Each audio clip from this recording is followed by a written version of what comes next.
ഈ വേൾഡ് കപ്പിലെ best young player award ആര് നേടും?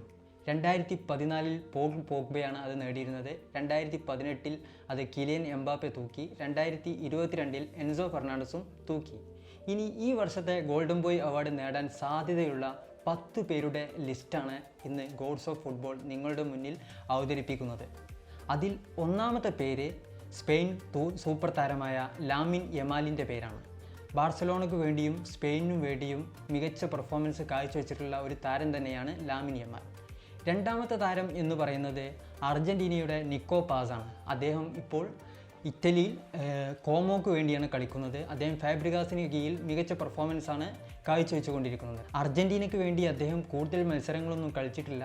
എന്നിരുന്നാലും അദ്ദേഹത്തിൻ്റെ ഫോമിൽ സ്കലോണിക്ക് നല്ല വിശ്വാസമുണ്ട്. അവിടെ തന്നെയാണ് അർജൻറ്റീനയുടെ ഒരു കോൺഫിഡൻസ് എന്ന് പറയുന്നത്. മൂന്നാമത്തെ താരം എന്ന് പറയുന്നത് സാക്ഷാൽ ബ്രസീലിൻ്റെ എൻറിക്കാണ്. അദ്ദേഹം റയൽ മാഡ്രിഡിൻ്റെ താരമാണ്. ഇപ്പോൾ ലിയോണിൽ മികച്ച പെർഫോമൻസാണ് നടത്തിക്കൊണ്ടിരിക്കുന്നത്. നാലാമത്തെ താരം റയാനാണ്. ബ്രസീലിൻ്റെ താരമാണ്. അദ്ദേഹം ഇപ്പോൾ ബൗൺമൗത്തിൽ മികച്ച കളിയാണ് കാഴ്ചവെച്ചുകൊണ്ടിരിക്കുന്നത്. ബൗൺമൗത്തിന് വേണ്ടി തുടർച്ചയായി 3 കളികളിൽ ഗോൾ അടിച്ച് ഇമ്പാക്റ്റ് ഉണ്ടാക്കിയിട്ടുള്ള ഒരു താരമാണ് റയാൻ എന്ന് പറയുന്നത്. അഞ്ചാമത്തെ താരം നെതർലാൻഡ്സിൻ്റെ ജുറൽ ഹാറ്റോയാണ്.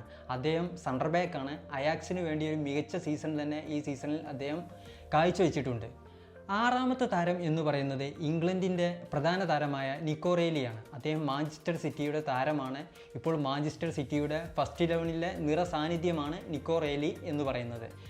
ഏഴാമത്തെ താരം മറ്റാരുമല്ല പൗളോ കുബാസിയാണ്. ബാർസലോണയ്ക്ക് വേണ്ടി സെൻറ്റർ ബാക്ക് പൊസിഷനിൽ മികച്ച ഇമ്പാക്റ്റ് ഉണ്ടാക്കിയിട്ടുള്ള താരമാണ്. ഈ സീസണിൽ അദ്ദേഹത്തിൻ്റെ വളരെ നല്ല പെർഫോമൻസ് തന്നെ വന്നിട്ടുണ്ട്. ഈ സീസണിൽ ബാർസലോണയ്ക്ക് വേണ്ടിയിട്ട് ലാ ലീഗ നേടുന്നതിൽ ഏറ്റവും പ്രധാനപ്പെട്ട പങ്ക് വഹിച്ച ഒരു വ്യക്തി കൂടിയായിരുന്നു കുബാസി എന്ന് പറയുന്നത്. എട്ടാമത്തെ താരം എന്ന് പറയുന്നത് കോബി മൈനോയാണ്. അദ്ദേഹം മാഞ്ചസ്റ്റർ യുണൈറ്റഡിൻ്റെ നിറസാന്നിധ്യമാണ്. കാസമിറോയ്ക്ക് കീഴിൽ മികച്ച പാർട്ണർഷിപ്പ് ഉണ്ടാക്കിയെടുക്കാൻ ഇപ്പോൾ തന്നെ അദ്ദേഹത്തിന് സാധിച്ചിട്ടുണ്ട് എന്നുള്ളത് നമുക്ക് പ്രധാനമായിട്ടും പറയേണ്ട ഒരു കാര്യം തന്നെയാണ്. ഒമ്പതാമത്തെ താരം എന്ന് പറയുന്നത് ഫ്രാൻസിൻ്റെ ഡിസൈർ ഡുവയാണ്. അദ്ദേഹം PSG വേണ്ടി ഉസ്മാൻ ഡെമ്പലെ, ക്വിച്ച ക്വാഡ്സ്കേലിയ, ഡിസൈർ ഡുവെ ഇങ്ങനെയൊരു കോംബോക്ക് തുടക്കം കുറിച്ചു. അതുപോലെ തന്നെ ഏറ്റവും പേടി സ്വപ്നമായിട്ടുള്ള ഒരു കോംബോ തന്നെയായിരുന്നു ഈ സീസണിലും ഈ ഒരു കോംബോ എന്ന് പറയുന്നത്. അവർ അവിടെ ചാമ്പ്യൻസ് ലീഗ് നേടി, അതുപോലെ ഫ്രഞ്ച് ലീഗ് നേടി. ഇങ്ങനെയുള്ള ടൈറ്റിൽസൊക്കെ അവർ സ്വന്തമാക്കിയിട്ടുണ്ട്. ഈ ലിസ്റ്റിലെ 10ാമത്തെ താരം മാഞ്ചസ്റ്റർ സിറ്റിയുടെ ഷെയ്ക്കിയാണ്. അദ്ദേഹം ഫ്രാൻസിൻ്റെ താരമാണ്. റൈറ്റ് വിങ് ഫോർവേഡ് ആയിട്ടും AMF ആയിട്ടും മികച്ച പെർഫോമൻസ് കാഴ്ചവെച്ചിട്ടുള്ള താരമാണ്. ഈ സീസണിൽ ഇതുവരെ 15-ൽ കൂടുതൽ ഗോൾ കോൺട്രിബ്യൂഷൻസ് ഇപ്പോൾ തന്നെ ആയി കഴിഞ്ഞു.